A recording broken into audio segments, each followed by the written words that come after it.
Donc exercice 5, donc saisie de nombres et différents formats en fait dans une cellule.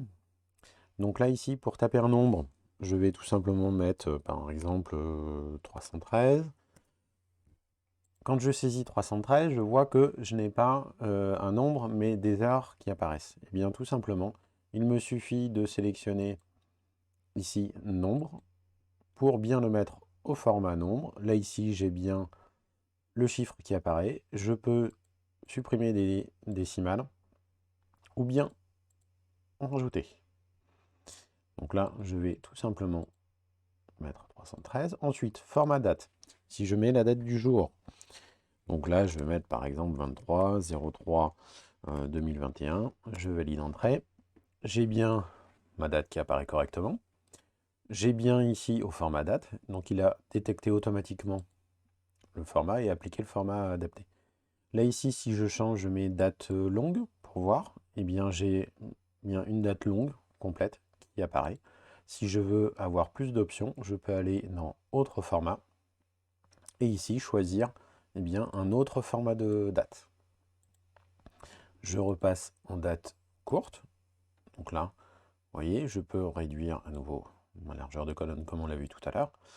Taper donc un format heure. Le format heure, donc par exemple, si je mets 9 heures, donc 9 2.00, ici j'ai bien un format donc au format heure. Si je mets heure ici, si je reprends autre format, donc je peux spécifier par exemple un format, être plus précis donc dans le format que je souhaite.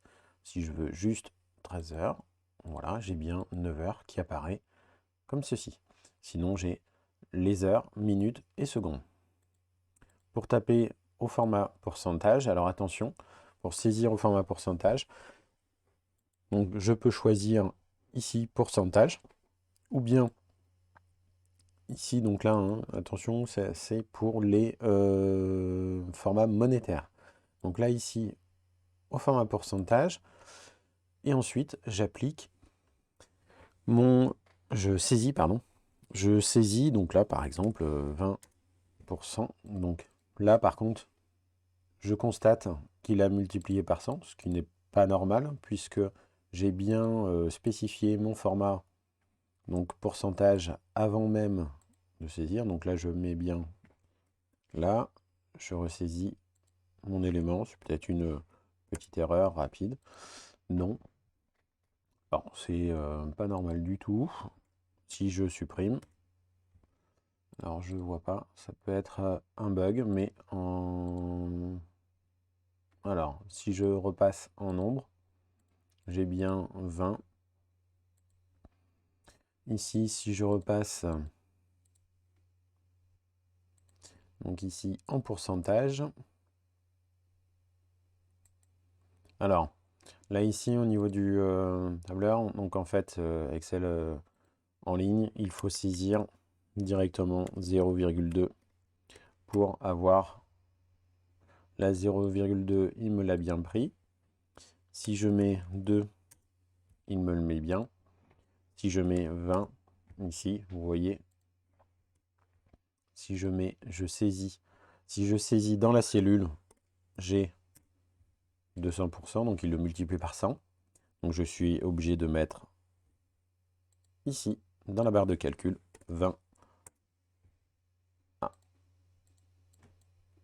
c'est assez rigolo. Voilà, 20. Et donc là, en le saisissant bien dans la barre de calcul en haut, il m'a bien mis au format pourcentage.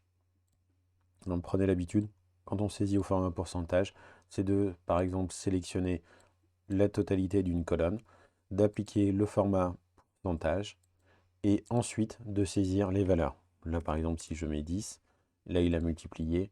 Donc là, c'est un peu le problème que l'on a sur la version en ligne. Dans ce cas-là, il est préférable de mettre le symbole pourcentage. Et là, éventuellement, on peut copier, saisir les chiffres que l'on veut. Ou bien, sinon, bien le saisir en haut. Mais on voit que là, il y a un petit bug au niveau de la gestion du pourcentage. J'en profite ici pour voir le monétaire qui n'a pas été demandé. Mais sur pour traiter un chiffre en monétaire, eh bien, vous l'avez directement ici, donc au symbole euro, et on va pouvoir ajouter, pareil, ou réduire des décimales. Et vous avez d'autres formats. Donc là, c'est le format monétaire. On va pouvoir choisir le comportement. Donc là, ici, des chiffres négatifs qui apparaîtront systématiquement en rouge. Voilà, c'est tout pour les formats.